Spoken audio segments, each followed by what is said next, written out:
All right. Hi everyone.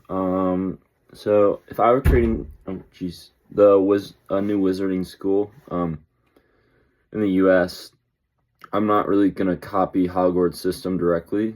I see the appeal and why it works because it fosters a sense of community and spirit, but I also think it creates a lot of division and stereotypes between the student body.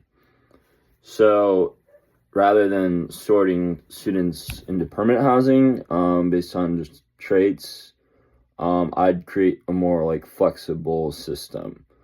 So I think one of the biggest advantages with the house system is it gives the students a sense of belonging right away, but as soon as they go to the school, you're immediately divided off into smaller communities.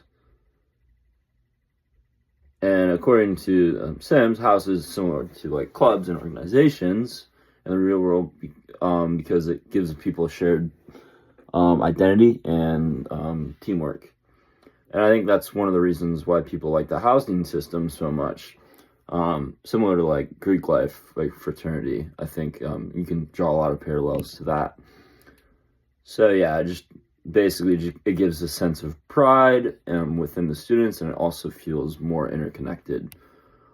At the same time, though, I think the housing system also creates fairly harmful stereotypes among how the students see each other. This is particularly prominent with Slytherin, as they are often seen as dishonest or malignant, and that more has to do with the dark history of Slytherin. But Gryffindor, on the other hand, are seen as brave and heroic.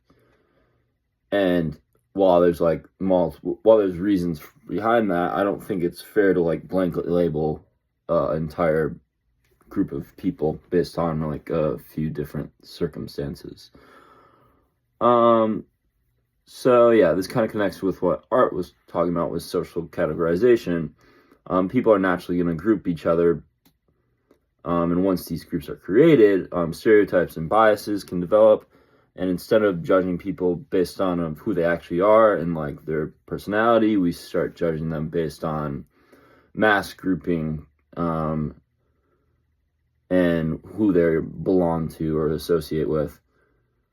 And I think between Gryffindor and Slytherin especially, I think this is a good example because students often assume things about each other's housing or houses without actually knowing each other, which is like the